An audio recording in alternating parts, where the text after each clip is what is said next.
begin and say the things that I came here to say. But before I say the things I came to say, I just want to say thank you extra because it's cold, as you know.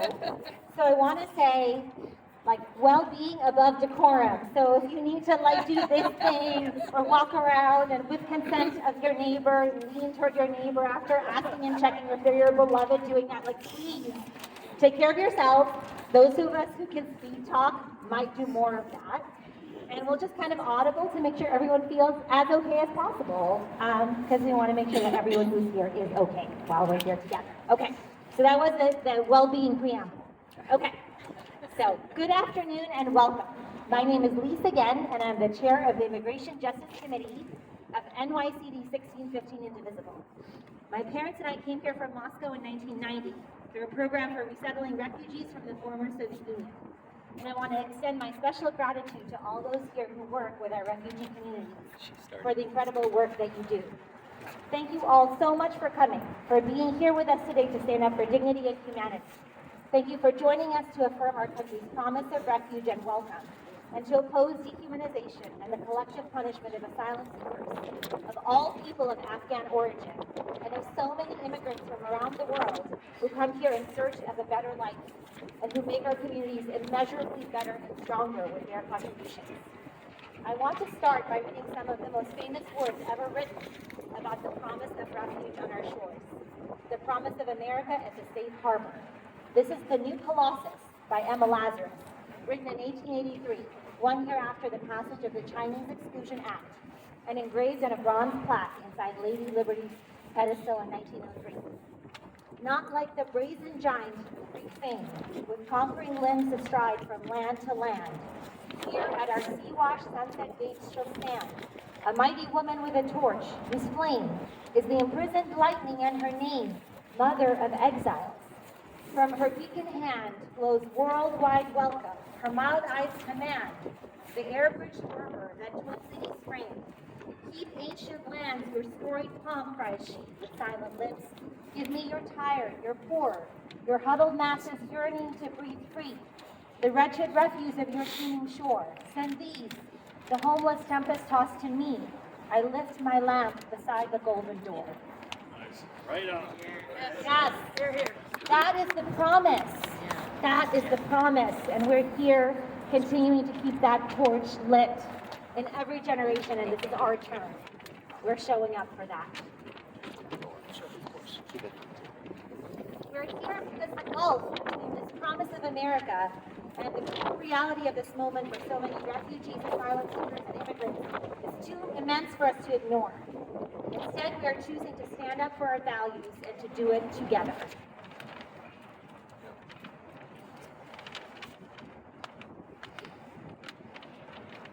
After the tragic shooting of 2 National Guard members in Washington, D.C., President Trump responded on Truth Social by threatening to, quote, permanently pause migration from all third world countries, denaturalize migrants who undermine domestic tranquility, and deport any foreign national who is, again, these are quotes, non-compatible with Western civilization. He added, quote, these goals will be pursued with the aim of achieving a major reduction in illegal and disruptive populations, including those admitted through an unauthorized and illegal auto-pen approval process. Only reverse migration, in capital letters, can fully cure this situation. The DHS social media account on Friday posted about, quote, remigration, a term associated with far-right groups in Europe as a concept for deporting non-white immigrants. This is the rhetoric of ethnic cleansing, and it's very dangerous. It paints asylum seekers, refugees, and even naturalized citizens with a broad brush of suspicion, stigmatizing entire communities based on the actions of one. The president is instilling fear and promoting hate on all sides. Where does this lead? The president tells us we must take all necessary measures to ensure the removal of any alien from any country who does not belong here or add benefit to our country. Under that standard,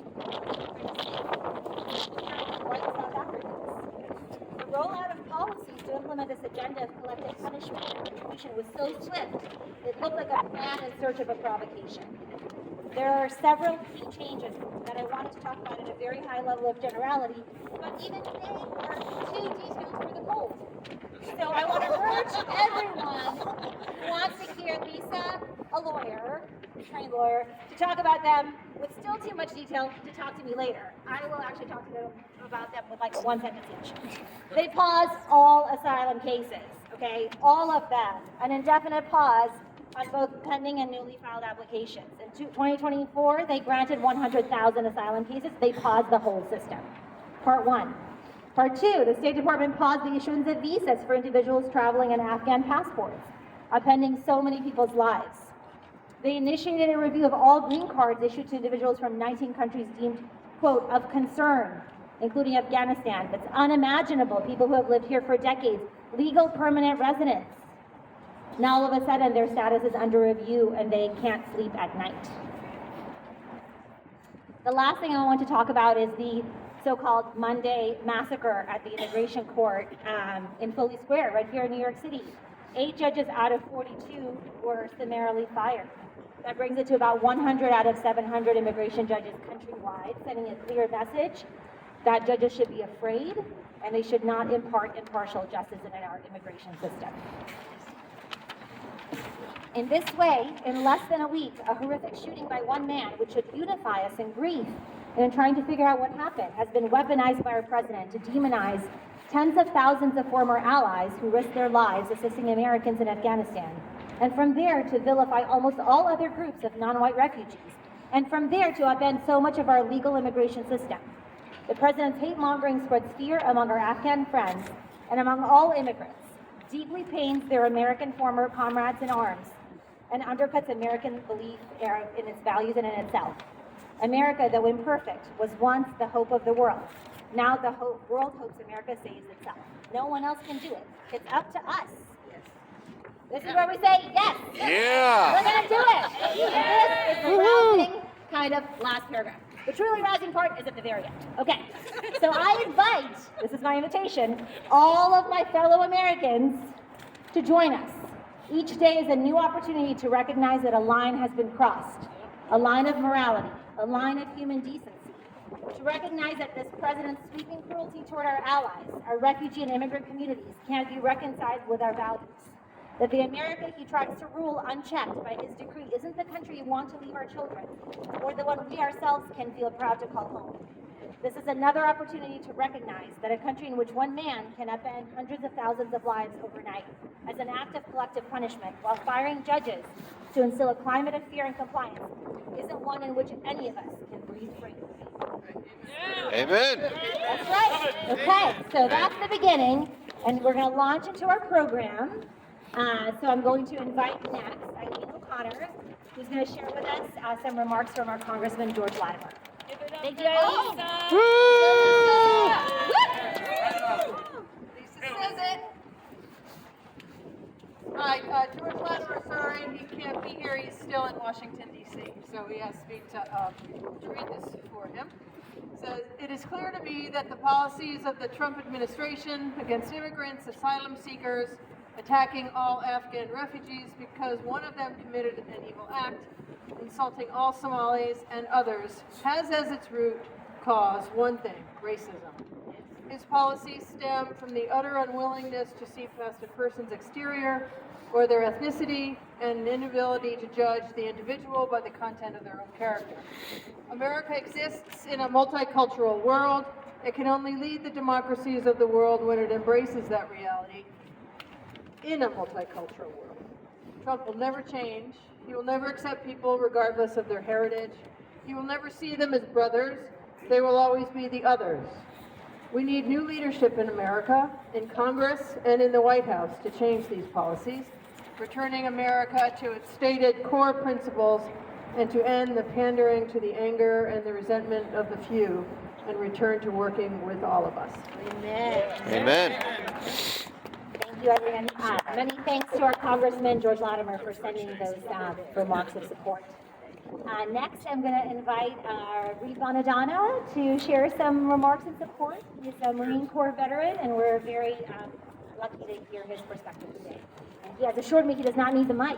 Oh, I'm going to try to go without it. I was a Marine Corps infantry officer, so I've got a really loud voice, and I'm going to try to do it at the microphone. I want to start by rendering honors to Army Specialist Sarah Beckstrom and Air Force Staff Sergeant Andrew Wolf. As you know, Specialist Spectrum died of her wounds. We wish all condolences to her family.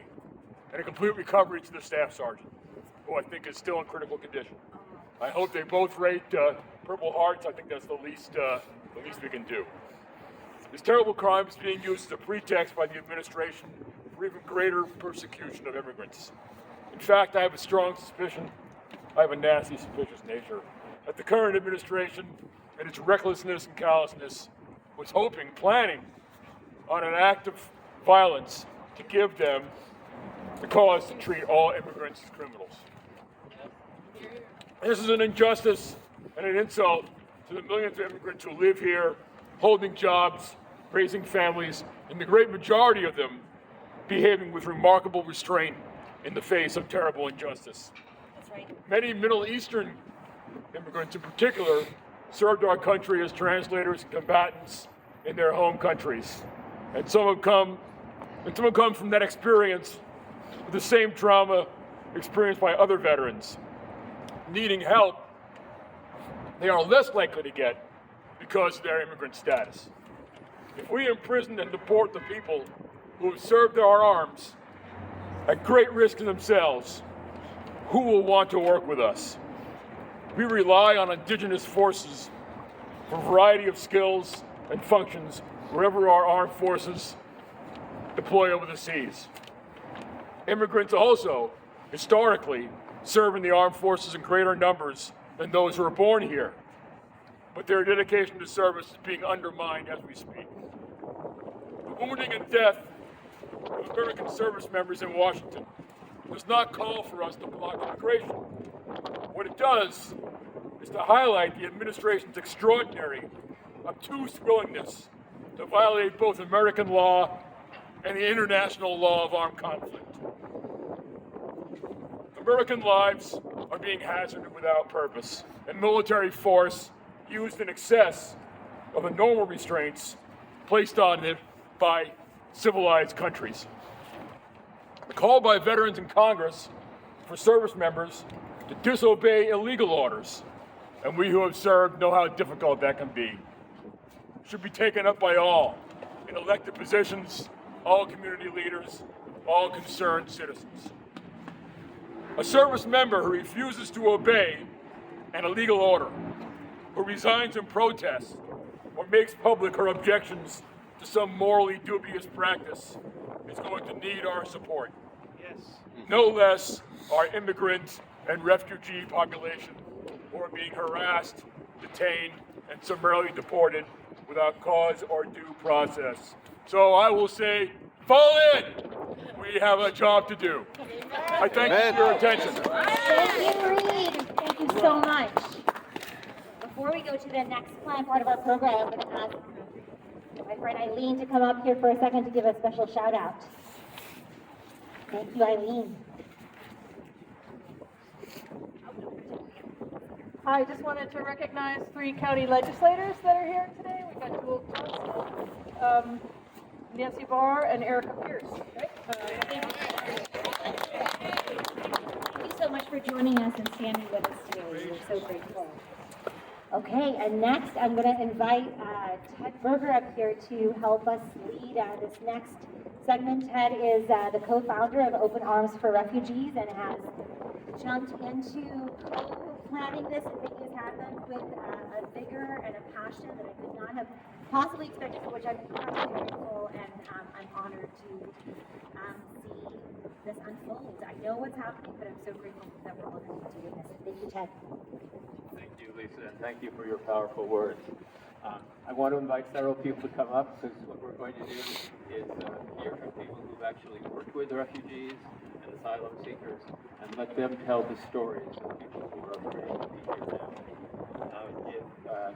Ginny Stillman, who's with Open Arms for Refugees, Ann Cunning, who's with Open Arms for Refugees, Alan Pisano, who's with Open Arms for Refugees,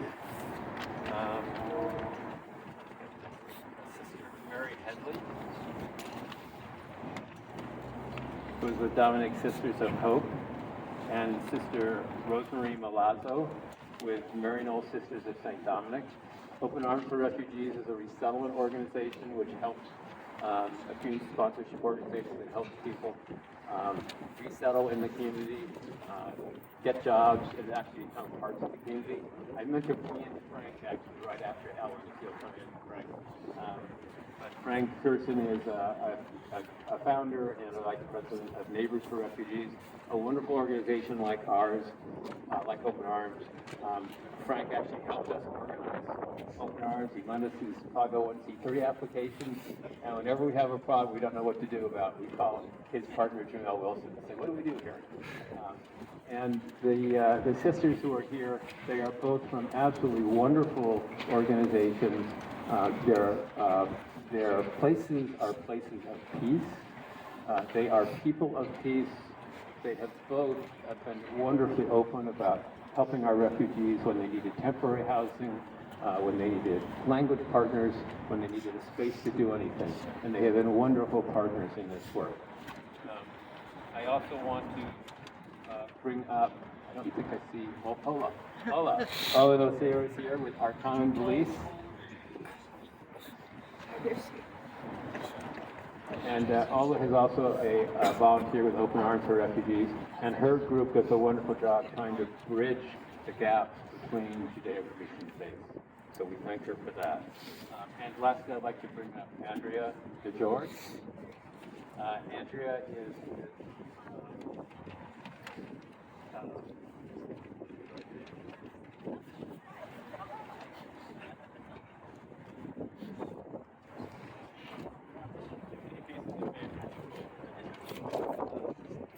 anyway, she's with Team TLC NYC, and Andrea has been on the front lines with actually immigrants who have come into New York City. She's welcomed them at the bus stop. She's provided clothing. She's done a wonderful film, which I encourage you all to see, called The Arrivals. That's been showing in the area. Jane is here, okay. I'd like to acknowledge Jane Dixon, who is with ICNA, another community-sponsored group. And when I first became interested in this area, people said, you should talk to Jane. So I called Jane. And Jane was on vacation in the Middle East, and she called me the next day. So that's the dedication of this group. So this is not about the volunteers. This is about the people who have the choice to help wonderful people who are now suffering. So Lisa eloquently covered this president's demonization and othering of thousands of good people who supported America's efforts in Afghanistan and have tried to come here the right way, and how with promised safety seemingly within their grasp and ready to contribute to America as caring neighbors, workers, and friends, that all seems to have been snatched away on Thanksgiving. Who are these people from third world countries, from failed nations, that the president wants to place on permanent pause? What is permanent pause? And to denaturalize. What does that mean? Reverse migration, the only cure, as Lisa nicely summarized. Let's meet some of these people, since we actually know them, whom the president says does not belong here, who by association do not to him add benefit to the country. Ginny, we are going to use initials to protect their privacy and safety. Hi, I got started 4 years ago when Kathy and Fred came to us. I am here for F, a lovely young woman who worked for women's rights in Afghanistan as a lawyer. As a law student traveling to a remote province, she was badly injured when an IED blew up her bus and killed 3 of her colleagues. It took her a year to recover, studying at home before returning to law school. As a woman defending women's rights, she had a Taliban target on her back. With the help of a cousin in America, Congressman Mondaire Jones and Senator Chuck Schumer, F was identified by a U.S. Marine and lifted over the Abbey Gate at Kabul Airport. She was flown to Fort Dix and in 2021, and to Austin in January of 2022. I helped F learn English, and she taught me how to make a favorite Afghan dish, kabuli palau. I need to sit down for a minute. My leg's starting to shake from the cold, I guess. F now works at the Westchester County Courthouse, right upstairs here somewhere. And she is an incredibly hard worker, speaks gently, wears a loving smile always, and is grateful for her new life in America. Thank you.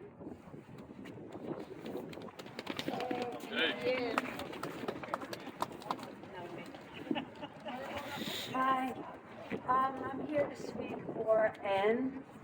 She's an amazing woman. She served in the female tactical platoon that was trained by U.S. Special Forces, and she went on secret night missions shoulder to shoulder with U.S. troops.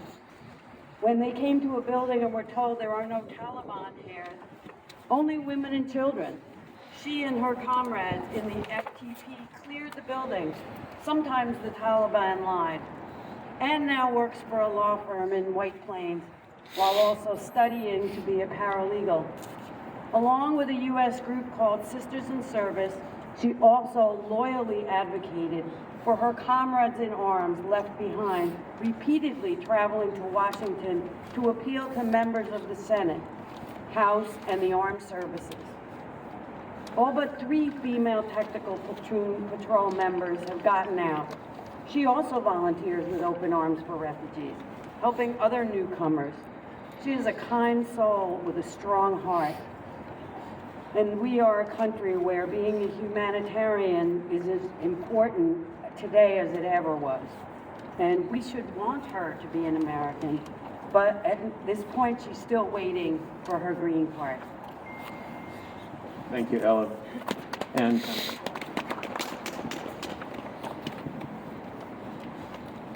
thank you. I am honored to be the voice of B. I am honored to be the voice of B. B also served in the female tactical platoon. In January 20 of 2025, B's application for refugee status was complete and approved, except for a required medical examination that she had waited 6 months for. The President's executive order on January 20th, 2025 paused processing of her case, leaving her in danger of discovery by the Taliban. Through Congressman Lawler's office, we requested a case-by-case review of her case, leaving an opportunity that was allowed from the executive order. The administration, however, never performed any review. For the last year, she has lived in fear, moving between Afghanistan and Pakistan. We do not know if she is still alive. Whatever her suffering has been, it was avoidable and directly results from the President's executive order and the administration's enforced inaction. thank you, Ann. Good afternoon. My name is Sister Mary Headley, and I'm a Dominican sister. I'm speaking on behalf of the Dominican Sisters of Hope. For more than 100 years, my community of Catholic sisters has taught school, provided health care to families who came to this country seeking safety and a better life. For the past 6 years, we have been honored to work with Open Arms to welcome and resettle refugees from Afghanistan and other war-torn countries. Last week, several of our sisters shared Thanksgiving dinner with one of them. He blessed us with his story and his friendship. As a Catholic sister, I'm inspired and encouraged by Pope Leo, who is speaking so strongly and powerfully about the situations of migrants, recognizing their pain and sorrow, and calling all of us to action. It's Advent, folks, and Christmas is coming. The season we celebrate the birth of Jesus, a refugee child born to a family who had to flee their country to escape persecution. My friends, Jesus is among us today, in our refugees and our immigrant families. I'm glad to be here today with Open Arms for Refugees, which has brought us together as a community. We stand stronger together. God bless. Thank you, Sister Mary. Sister Rowe? You ready? Okay, okay. My name is Sister Rosemary, Marinol sister, and I need to begin by saying that we need to thank Ted for inviting us to be part of this group.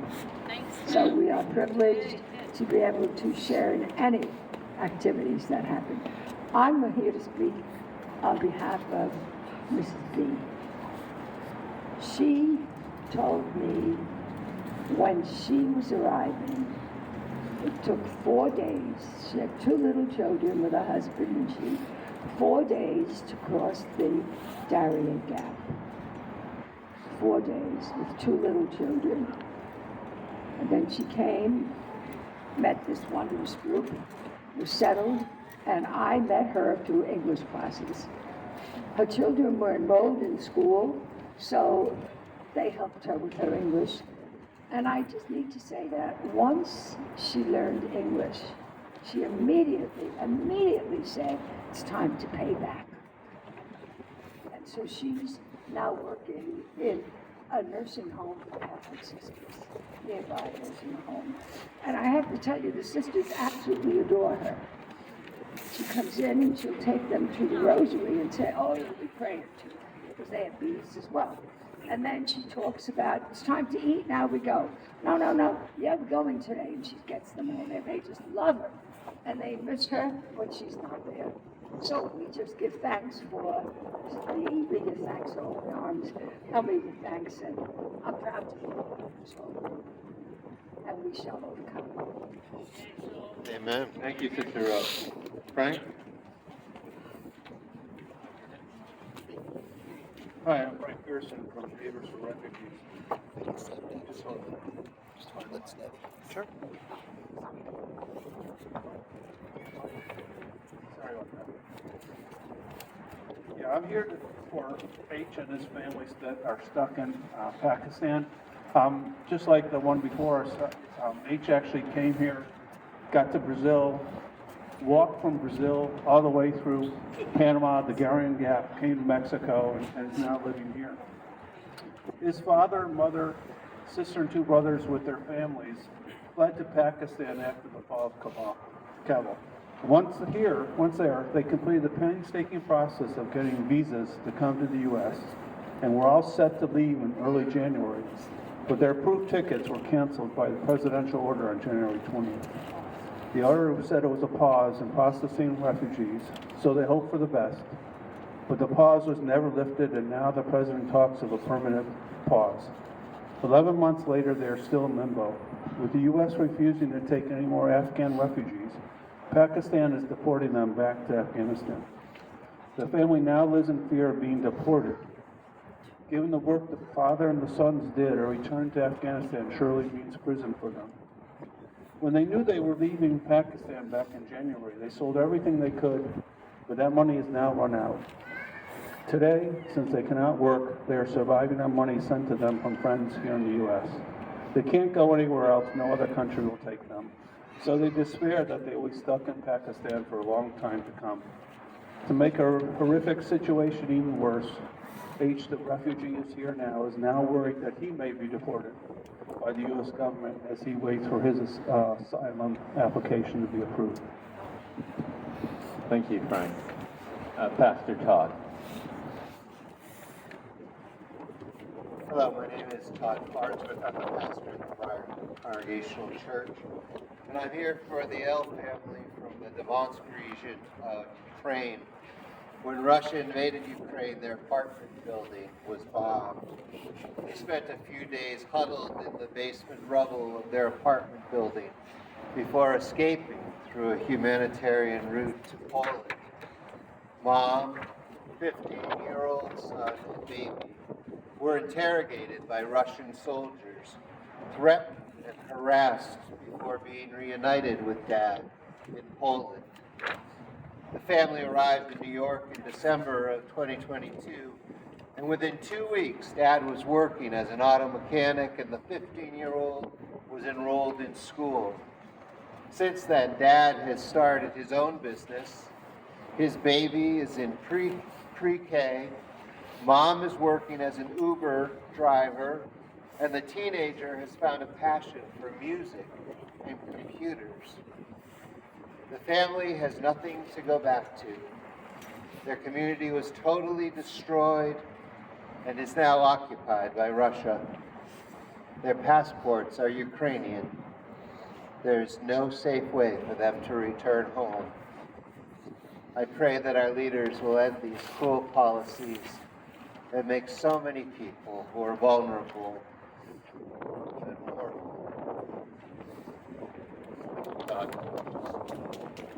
Hold up. I'll hold the sign. Proudly.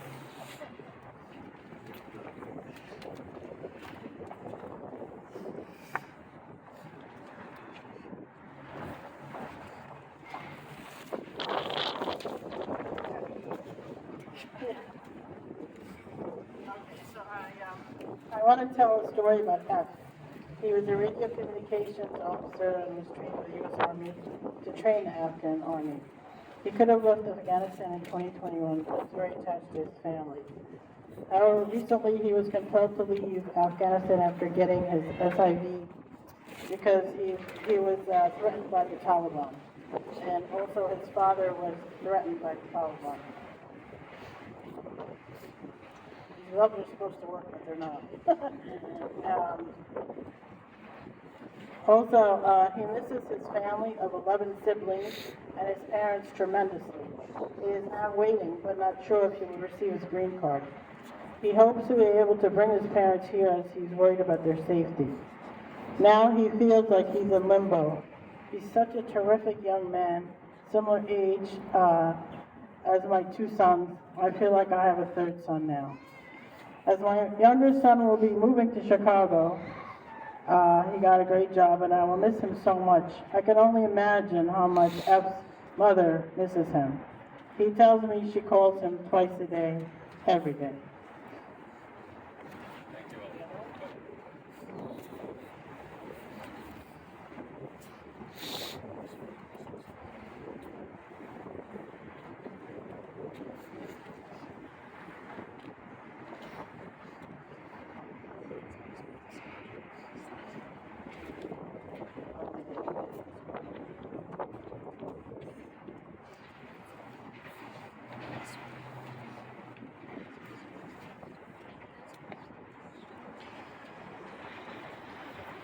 I'm here for M. M was working for the International Chamber of Commerce and had worked on projects for the U.S. Embassy. So he was in great danger when the Taliban took over. The Chamber managed to arrange the evacuation of some key staff and asked him to help gather those selected to be airlifted via Istanbul to Turkey. Taliban checkpoints were everywhere, targeting people who had worked with foreigners. M hid everyone's identities and they made it through. But unfortunately, his family remained in Afghanistan. He says that separation has been the worst part of his life. This summer, his special immigrant visa, SIV application was approved, for which he thanks the Trump administration. He talks to his family every day. Once he receives his green card, he can apply for them to follow to join. But he's been told that green cards for people who flew from Afghanistan are now blocked. He does not understand why. He hopes it is not true. Thank you, Ola. Andrea. Hi, I am here for Dee. Dee arrived 6 weeks ago with this medical emergency. She has diligently, my lips aren't moving because I'm She has been diligently developing her English, taking care of medical issues, and embracing the open arms community with her warm personality. Having previously been a nurse, she worked to pass the CPR exam in English and helped 2 other Afghan women pass as well.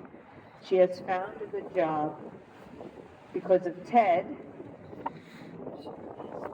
Shares a 1-bedroom apartment with another Afghan and is already financially self-sufficient.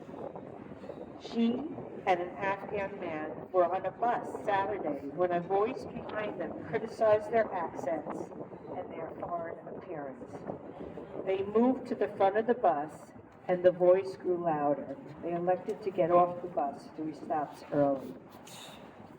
Words have consequences, especially when they come from the authority of the president. Dee says, Dee says the bus did not seem safe, and she's very cautious with Americans now. It's very unfortunate. And so we have passed a turning point in America. There was a time when we thought we were dealing with a pause.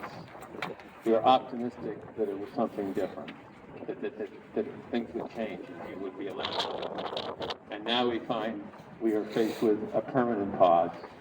And you can feel the nature of it, that our volunteers have helped, but also their suffering. I just want to add, Lisa, before I turn this back to you, the message I got this morning. The situation is extremely worrying for me. I am afraid of being kicked out of here. This is a woman who worked for the police in Afghanistan, trained at the Americans and Sisters. If we are kicked out, our future will be uncertain. I want to leave my son with someone here. Is this possible? Can someone take him under their care? I had 3 messages like that this morning. I spent the last 3 days talking to families who were a week ago moving forward positively with their lives, thinking about their careers, thinking about how they can help others. And the word they used most for Friday was sad. They were sad. They had trouble focusing on their English and moving forward. This is the new America. The President of the United States, with his Thanksgiving message, has given us. So I thank you all for standing up and raising your voices. I thank the speakers for enduring the cold and for all your wonderful work. And I hope that Lisa and all of your work will change this terrible situation. Thank you so much, Ted, and thank you to all of our speakers, and thank you to everyone who has shared their stories and shared of their lives, couldn't safely be here to share with us directly. I don't want to characterize the words you've heard anymore because we've all heard them and we have felt them ourselves. So we'll just take a moment to absorb what we heard. Let's do that. And now I'm going to welcome my friend David Lamora, the county legislature, to share words next. We're going to skip him ahead in the program for a very obvious reason. Thank you, Lisa, and thank you so much to everyone who's here. This is Isabel. Isabel is 2, and Isabel does not like to vote. I remember when I was standing in line to vote for Kamala Harris last year, holding Isabel just like this in the cold and in the wind. And I remember thinking about the import of the election for her and for little children like her, right?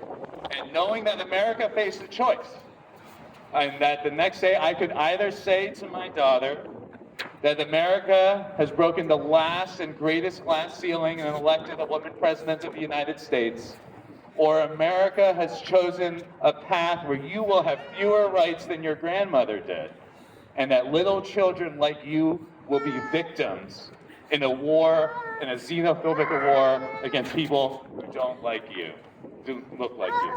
So thank you so much for everyone who's coming. Hi, Isabel. And I am proud to join with you as part of a county that stands up for immigrants, right? It is, Westchester County stands up. Last year, in 2017, we passed the Westchester County Immigrant Protection Act, which is the model law to protect immigrants across the country. Earlier this year, Donald Trump attacked Westchester's law. So this is something that started with all of us and ended with the President of the United States. So I am proud to be part of a county that stands up for immigrants. I'm proud to be passing a Westchester County budget on Monday that includes hundreds of thousands of dollars for legal representation for immigrants. Right? Yeah. So now is not the end, but the beginning. So thank you so much for everything you do, and please let us continue. Thank you so much. Thank you, David. Thank you so much for coming. Thank you, Isabel. Thank you for putting up with the mic and with us. Thank you for all of your hard work. Okay, all right, we're almost there. We have a couple of folks who couldn't be here, who wanted to be. All of our assembly members are at a gathering of assembly members, so none of them are here. Assemblymember Dana Levenberg is an incredible ally, an incredible champion for immigrant rights and refugee rights. She sends her regards and her support, and we have some very, very brief words from Assemblymember Mary Jane Shimsky that Eileen will share with us, and then, with some luck, we're gonna sing. And in preparation for that, I really urge everyone to move around a little bit. Like, jump, move, otherwise you will not have any voice. So Mary Jane says, I'm sorry I can't be here with you today, but I strongly support our Afghani refugees and am horrified by their treatment by this administration. This president has pardoned violent felons who have gone on to commit more crimes, but plans to persecute law-abiding refugees who helped our troops, simply because they share an ethnicity with someone accused of a violent crime. Why would any foreign national put their lives on the line for the United States in a future military action? The administration's floating of new policy against Afghani refugees lays bare the moral rot at the heart of this presidency. The bigotry, the betrayal of good people, and the breaking of the social contract with people who risk so much to help us and posing grave danger to our national security. Thank you. Thank you, Eileen, and thank you so much again to Assemblymember Mary Jane Shimsky for standing with us from afar. Okay, we're here, and with any luck, we're going to sing with the help of my dear friend, Rabbi Shoshana Lees. Song sheets, forget it. You'll figure Forget the song sheet. We're going to do it. We're going to take them after. I realized with Hanukkah coming and Christmas coming, we're lighting lights in the darkness. We are together lighting lights in the darkness, bringing hope and light and love. Doors open, lights on. That's going to be my mantra this Hanukkah season. I challenge all faith leaders and all leaders of spirit to think about how our communities can increase light and open doors. Where you go, I will go, beloved. Where you go, I will go. That's it. Where you go, I will go, refugee. Where you go, I will go. You can fill in with refugee, children, etc. Your people are my people. Your people are mine. Your people are my people. You're divine, my divine. Where you go, I will go, children. Where you go, I will go. Keep moving. Where you go, I will go. Immigrants, which is all of us. Where you go, I will go. Your people are my people. Your people are mine. Your people are my people. You're divine, my divine.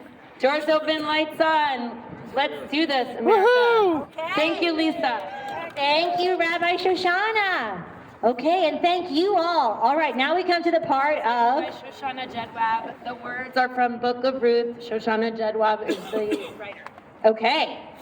All right, this is the part where the pages are upside down, the fingers are frozen, everyone is frozen, but we're still here, which is how you know that we are stalwarts and we have it in us to keep going and do the stuff. So here's the stuff. Okay, thank you to all of our speakers. Thank you to everyone who contributed remarks. You've heard a lot today, so now we have the actions. People apparently really love when they get 3 things to do. If it's 4, it's like a disaster. This is what I learned in law school. You actually can't have like 3 prongs to a legal test. 4 prongs, you have to have 3. So here we go, 3 things. Please share photos, videos from this event. Talk to your friends. Maybe it's like 3 friends. Talk to them about it, because we can't do this with just the people who are here. Not that we're not really powerful, but you know what I mean? Like, we're persuaded. We have to go out there and talk to the people who are not persuaded yet, and keep bringing them into this movement, and keep helping people realize that this cruelty, demonization, and lack of decency is unacceptable. And when we cross those lines of difference and have the hard conversations, more people will come into the movement. There'll be more of us tomorrow. People will speak out with conviction. They will call all of their respective Congress members, some of whom will be Republicans, and we will make those ripples and changes in the waves. And that takes up to step 2, which is call your Congress member. So we were really grateful that Congressmember Latimer sent us remarks, so we can call to thank him for that and urge him to do more. We need him to double his efforts in Congress to speak out on immigration issues and try to find more allies and more avenues and approaches to reassert Congress's role as a co-equal branch of government. Because shockingly enough, right now it's extremely anemic. And he's in there, so he can be looking for more ways to speak up about that, to reassert his and their role in checking our president. For others, it could be Representative Mike Waller, who also needs to hear your voice, asking that he stands up to a president from his own party and that he advocates for more humane immigration policies to his fellow Republicans in Congress. I feel like I can hear like ice forming around people right next to me. It's really terrifying. Okay. No ice. No ice.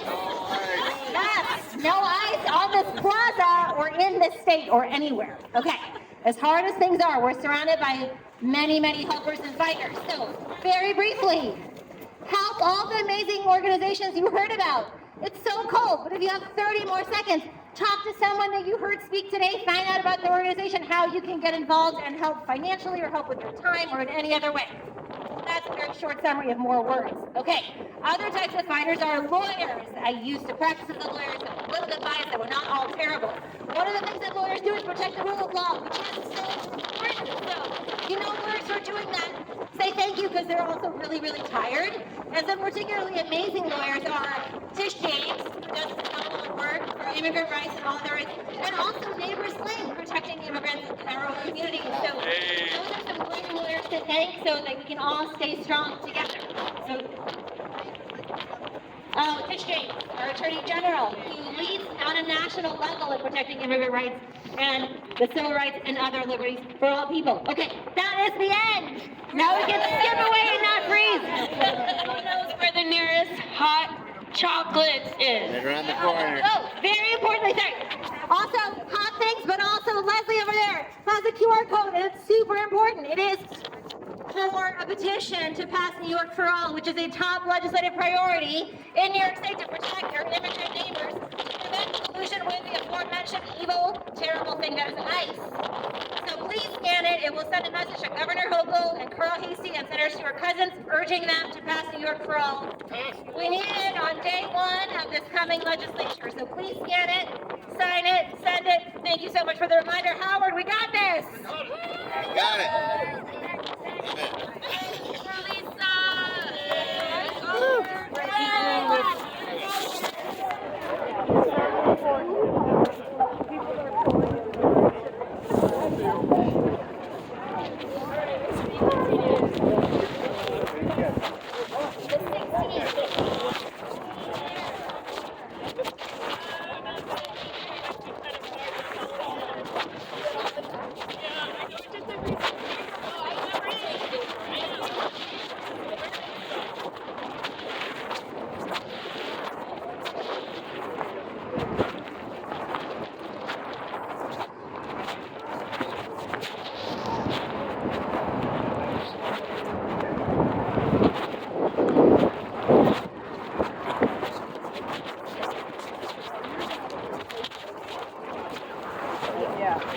You all set? Yeah.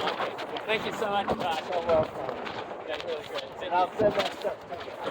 And I'll talk to you later. You want it?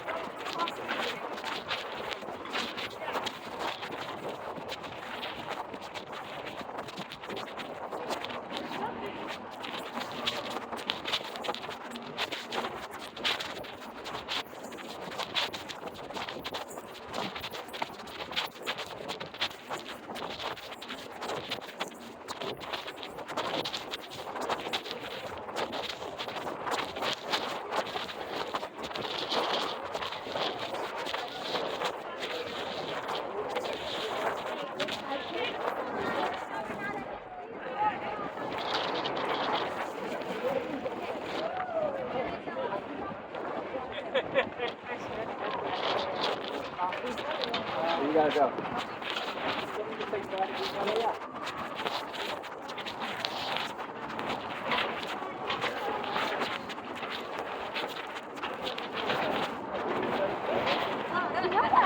Really, you know? I think Yeah, I think I could did have mention caught this on the Frank. case This earlier. is where I said to Frank, and maybe I'm gonna defer to people with more theological knowledge. If I could do that, I could probably have fixed all of this so we wouldn't have a record. Good point. I would be, you know. Very good. Thank you for doing it. Thank you so much. We're really, like, truly, really, like, making this happen. Completely co-making this happen. It would have been a completely other thing if you did not spring onto the scene and not create mine. it. Thank you. Thank you. Yeah, that's amazing. And hopefully, you know, if you're not scarred by the experience of doing this with me, perhaps. I wish we didn't have to do it again. Do it but again. Now we know we can. Yes, yes, okay. Yeah, all right, wonderful. Great to meet you in person again. Great to see you again. Take care.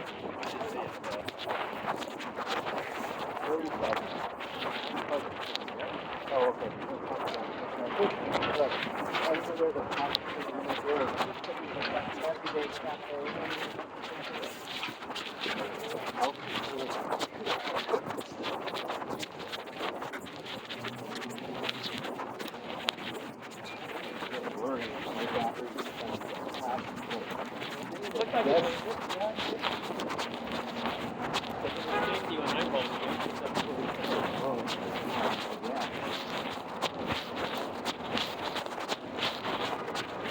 Right here.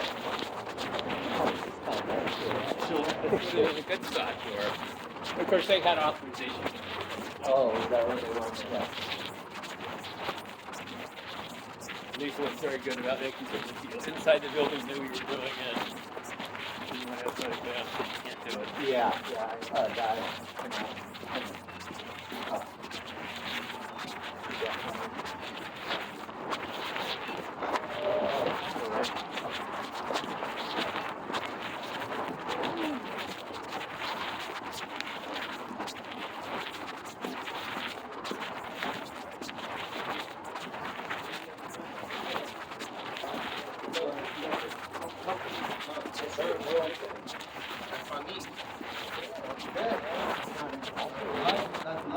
I found that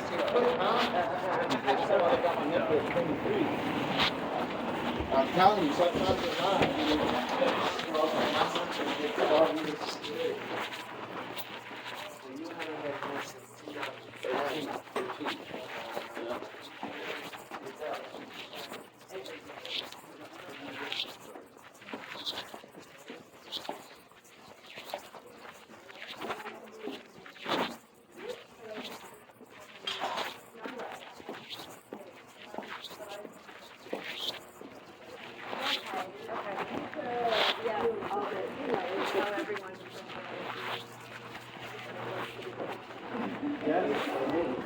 You were there. Oh.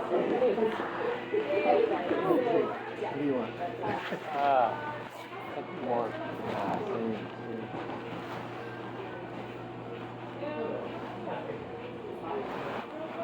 How are you doing?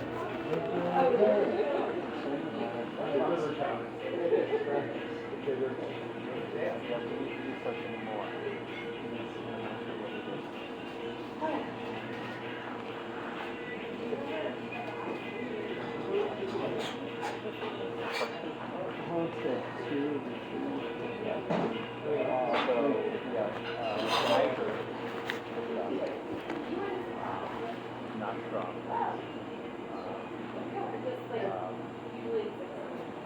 Actually, I was called to a hearing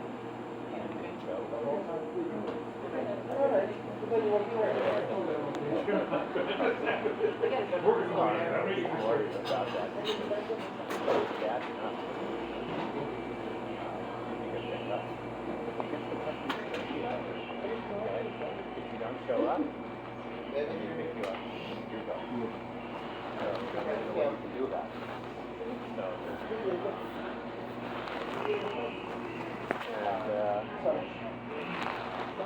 and then there's a job at the Science State Chapel. resolved in the state. With Canada side. They take 10 others, but when they saw it, they created communication. So, but what that's it. So,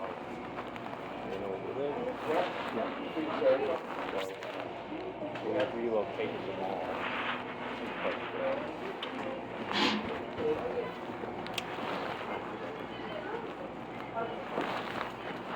But I don't really know if they should. But they're the ones who or because I know that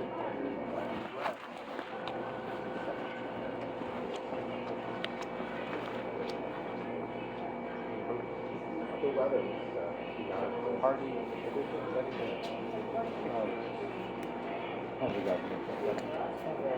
because they've had enough problems. So that's next week. So, but that's next week. So, we'll see if they are going to get people up. There will be it's on there. And then have the Celebration. That's exactly right.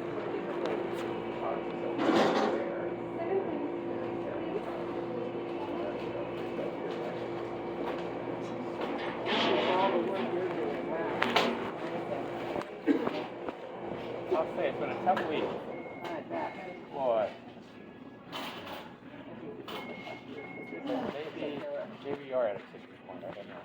Then there's the polls falling. Keep saying we're at a tipping point, though. But, well, no, but I think the president did something. You got all see him. You got all read his words. Oh. And I think that, you know, but, you know, people say, well, see, I don't like the way the president talks.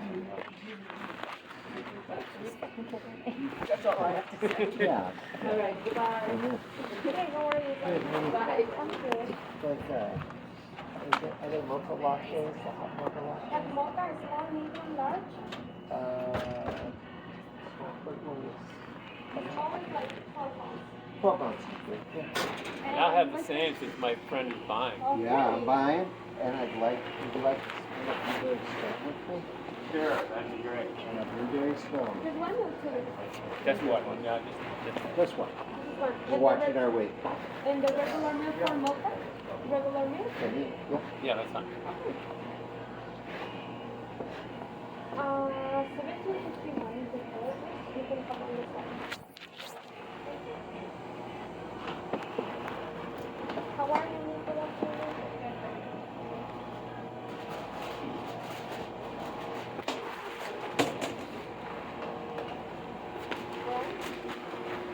Great.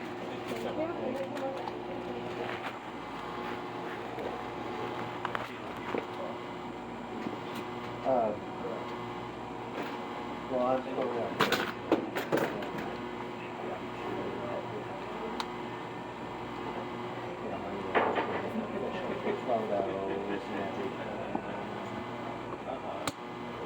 That'd be great.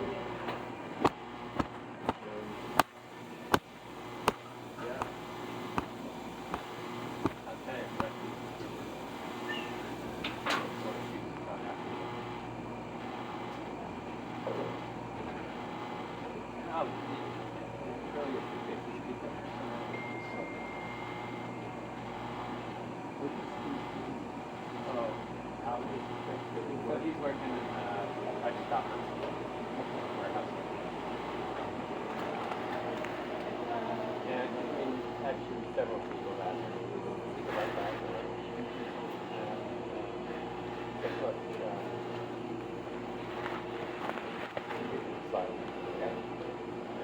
and Fresh just said, someone frustrated when he submitted the application, he asked his lawyer to do it.